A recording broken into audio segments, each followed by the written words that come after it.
10 games into the season and the Sports are still settling into a rhythm to realise their potential. After Saturday's draw at home in the Cup against Hendon, Tommy Widdrington and the team were straight back into training on a rain-soaked Monday morning.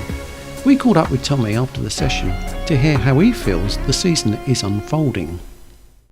Well, Tommy, it's 10 games into the season. It could be classed as the end of the beginning of the season. What's your take on the season so far?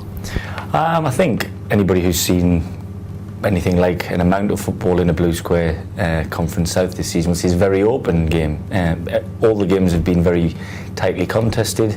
I think every team can beat any other team. I don't think there's a standalone side, where Salisbury rightly so are sitting top of the league at the moment.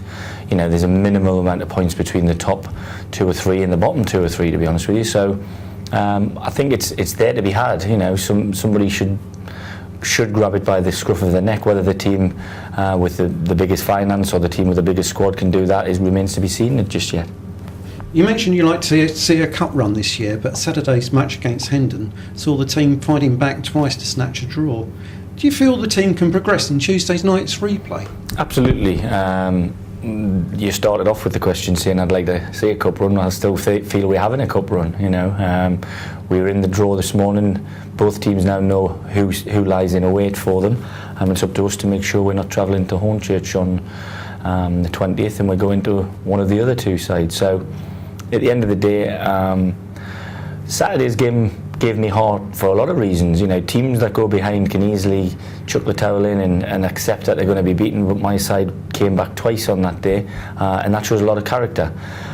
Having, you know, lost by the odd goal in late stages of the game, which is very, very frustrating. You know, the lads were on their knees in terms of, you know, I could see they were hurting on Tuesday night after the Tunbridge game, and it's up to Alan and I to pick them up. And I felt, you know, for the first 15 minutes or so against Hendon, we really bossed the game and probably should have, you know, had a goal or 2 for it, but we didn't. And at the minute, you know, once we got a little bit of luck with Ben Addlesbury's clearance hitting his own post, we had far more go against us in their box, with Ollie Rowe stopping a certain goal from Simon Johnson at one stage, and you know, the chances raining down, their goalkeeper making some fantastic saves. So, you know, we feel we can go there and get the result required. I'm sure they feel they've done half the job taking us back there, but another 90 minutes and speak to me on Wednesday and I'll let you know. That sounds encouraging. You mentioned that you've lost a few points at the very end of matches during the matches so far, and you've brought quite a few players in during the closed season, and some have moved on since August. There have been some injuries too. How far away do you feel the squad is from settling into a rhythm and reaching the potential you believe is there? Well, I certainly believe there's a potential there from many of the players, some of the ones who've even gone. I mean, a couple of the lads who've left have been by no choice of my own. You know, I build sides around the spine of a team, and, you know, Danny Potter, Josh Gowan and James Walker were very much part of the primary spine I was looking to build a team around. Now, for one reason or another, all 3 of them players haven't been available to me for the last 3-4 games, and there's no coincidence that the team's looked a little bit, you know, jellied, if you like, and it's up to me to make sure that the people who replace them are capable. If them players are here already, great, I hope they take the opportunity. But after the game on Saturday against Hendon, each player was spoken to individually and told in no uncertain terms what was required from him in his position, and if there wasn't an improvement in many of them areas, I will look to change. Now, people might say we've already had one set of change, you know, after the Gary and Nick's era was pushed to one side at the end of the season, if you like, inclusive of Sam Cole, Ollie Rowe, Simon Johnson, who've remained, and Darren Locke, who's emerging. You know, I believe I'll find the right people to you know, coincide with them and make sure that we progress steadily.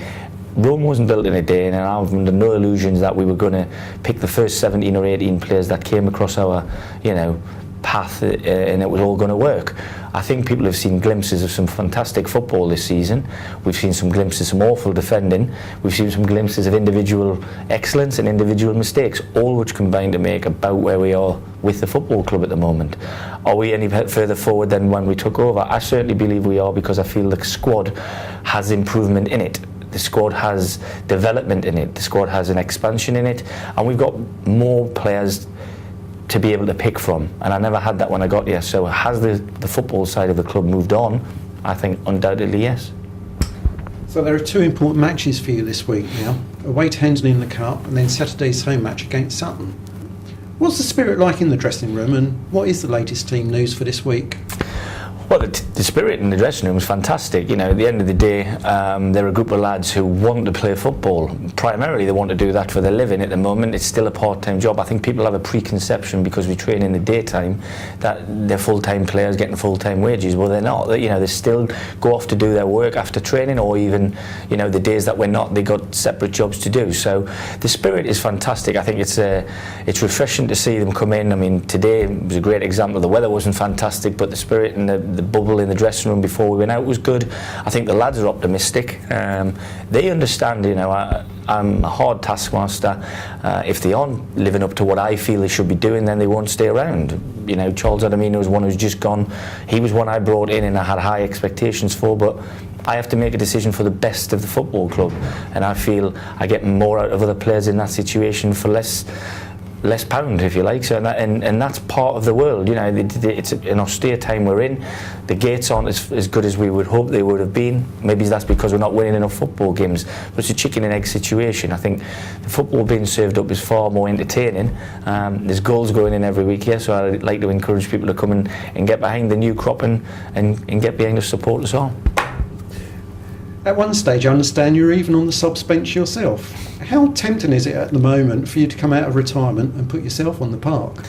There's no replacement for playing. I mean, I put my boots on every training session and get involved with the lads, do the odd thing, you know, give the odd demonstration or join in the odd game and stuff. And I would love, and I mean that word, I would love to be involved on the pitch. But, you know, my time has been and gone. It's up to other people to do that. And I hope that the players that are here understand. Yeah, I watched all football over the weekend, and the things that we are telling them at this level of football are visible and apparent right at the top end of the game in English Barclays Premier League. So I know we're telling them the right things, and I know the lads are craving for the information, craving to do well and craving to improve, and I'm sure that we will do that. Firstly, like you said, we have Hendon on Tuesday night. Now, other than just me having seen what Hendon can do, the players have seen what Hendon can do. Now we can affect it together. Hopefully we'll get the right result on Tuesday. Until then, I won't be looking any further forward. But I know we've got Sutton on Saturday, and obviously because of the point situation, both teams will not want to lose that game. And hopefully we can come out on the top of both. I think we've come out on the bottom end of a couple of games recently where we certainly deserve something from it.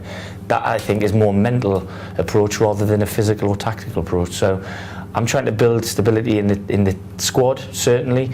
I'd love to build a more stable side that would be playing regular week in, week out, but at this moment in time, I think change is needed for all sorts of reasons. But as long as we stick together, I'm sure we'll continue to progress together.